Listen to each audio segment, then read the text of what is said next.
శ్రేష్టమైన నామానికి వందనాలు. ప్రభా ఈ యొక్క సాయంకాల సమయంలో మరి జయమాంటి గృహాన్ని ఆధారంగా చేసుకొని ప్రభా WOC ద్వారా ప్రభా మరి మన కార్యక్రమాన్ని చేయడానికి మమ్మల్ని తీసుకొచ్చినందుకు మీకు వందనాలు.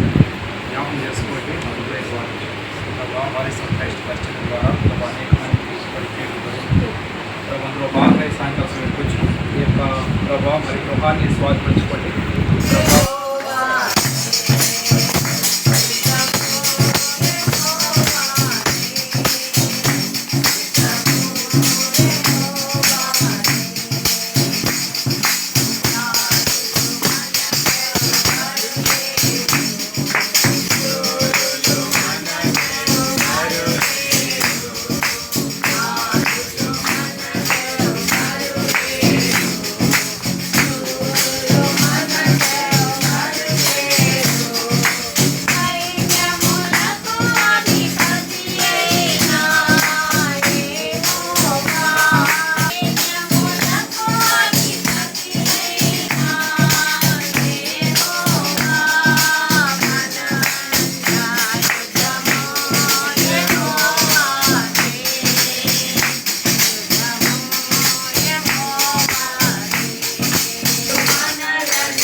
పస్కాను యూదుల పండుగ సమీపించాడు కాబట్టి యేసు కన్నులెత్తి బహుజనులు తన ఎద్దుకు వచ్చుట చూచి వీరు భుజించుటకు ఎక్కడి నుండి రొట్టెలు కొని తెప్పించమని ఫిలిప్పుని అడిగను గాని ఏమి చేయనై ఉండెనో తానే ఎరిగి ఉండి అతనిని పరీక్షించుటకు అలాగడిగాడు. మొదటి బ్యాచ్ ఎవరంటే రొట్టెల బ్యాచ్ అంటే యేసు ప్రభుత్వం తిరిగితే ఏమొస్తుంది? ఫ్రీ భోజనం. రెండో బ్యాచ్ వచ్చి స్వస్థత ఎక్కడికి వెళ్ళినా బాగలేకపోతే యేసు ప్రభు చెంగు ముట్టుకుంటే ఏమొస్తుంది? స్వస్థత వస్తుంది. రెండో బ్యాచ్ ఎవరు? స్వస్థత బ్యాచ్. మూడో బ్యాచ్ ఉందంట దేవుని రాజ్యం కొరకు వెంబడించేవాళ్ళు. హల్లెలూయా. ఎప్పుడు కూడా క్రైస్తవులు కూడా ఇట్లాంటి బ్యాచ్లు ఉంటారు. మనం మొదటి రెండు బ్యాచ్లు కాదు, మూడో బ్యాచ్. మూడో బ్యాచ్ దేనికి పోతుంటారు? యేసయ్యను వెంబడిస్తూ ఉంటే మనం అక్కడ పనిలో ఆనో భూమి మీద నడిచాడు కదా, నడవడం బట్టి ఏమయ్యాడు? రోజు నడిచాడంట. 300 years నడవంటే కష్టం కదా.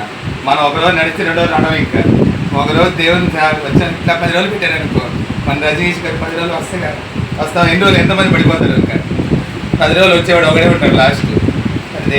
దేవునితో నడవడం కష్టం, అందరితో నడవడం ఈజీ, కానీ ప్రభువుతో నడవడం ఏంటి? చాలా కష్టం. అటు దేవుని నామానికి స్తోత్రం. అందుకే ప్రభు అన్నాడు, క్షయమైన ఆహారం కాదు అక్షయమైన ఆహారం. ఎవరంటే అక్షయమైన ఆహారము? ప్రభు అయిన యేసుక్రీస్తే అక్షయమైన ఆహారం.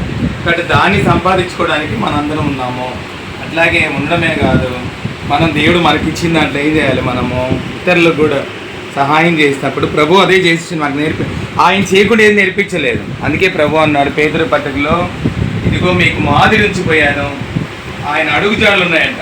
ఇప్పుడు ఆ అడుగుజాడలు ఏం చేయాలి? మనము అడుగులు వేస్తూ నడవాలి. అంటే ప్రభు ఏం చేయకుండా మనకేం చెప్పలేదు. ఇప్పుడు నేను సిగరెట్లు తాగుతా, మా చంద్రబాబు నగర్లో ఒక ఆయన ఉన్నాడు, ఆయన తాగుతున్నాడు, వాళ్ళ కొడుకు కూడా తాగుతున్నాడు. వాళ్ళ కొడుకు చెప్పగలడా? కొడుక్కి నువ్వు మానేరా అంటే ఏం చెప్తాడు? నువ్వు మానేరా అంటాడు కదా. ఇతను మాని ఏం చేయాలా?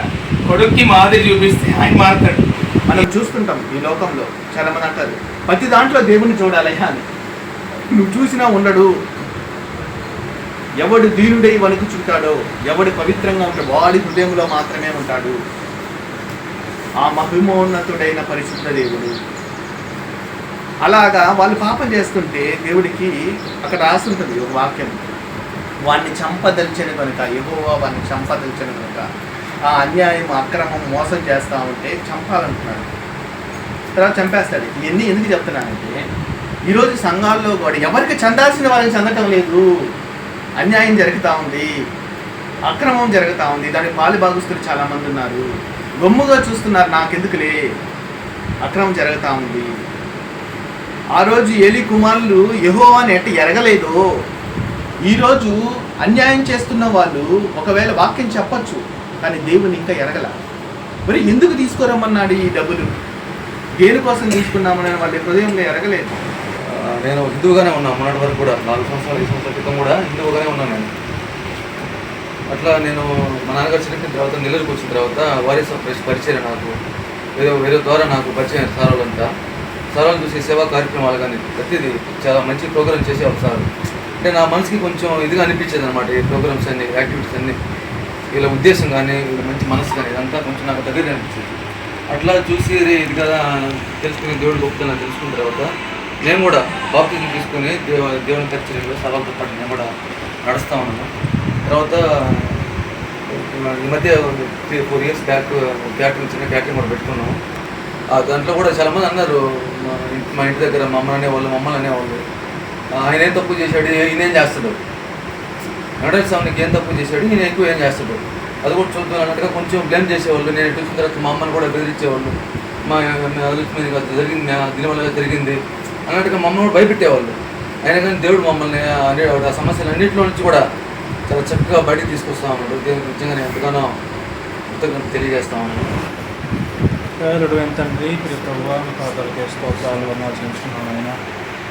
ఆయన ఈ సాయంకాల సమయంలో మీ సమయాన్ని బట్టి మీకే స్తోత్రాలు వర్ణాచరించుకుంటున్నాను. ఆయన ఉదయకాల సమయంలో ఆయన మన ఆరాధించగలిగాం. ఆయన సాయంత్రకాలం ఈ విధంగా కూడుకొని మీ నామంలో ఆయన స్థితించడానికి ఇదిగో వాయిస్ ఆఫ్ క్రైస్ట్ ద్వారా ఆయన మీ కుటుంబానికి చేరువై నాయన మీ మాటలు పంచుకోవడానికి నాయన ఇది కూర్చుకునేందుకే మీకు స్తోత్రం వర్ణాచరించుకుంటూ ఉన్నాను. నోటిగా మీరు ఇచ్చిన గొప్ప రక్షణ జ్ఞాపకం చేసుకుని స్థితిస్తూ ఉంటున్నాం ప్రభా. ఈ లోకంలో ప్రభా రాజులు, గనులు, గొప్పవాళ్ళు, అధికారులు ఎంతోమంది ఉండగా ఆయన ధూళి వంటి వారు, దుమ్ము వంటి వారు, ఎట్టి యోగ్యత లేనివారు అటువంటి మాకు గొప్ప ఆధిక్యతను ఇచ్చారు. స్తోత్రాలు రుణాలు చెల్లించుకుంటూ ఉంటున్నాం. ఒకప్పుడు దూరస్తులుగా ఉన్న సమీపస్తులుగా చేశారు.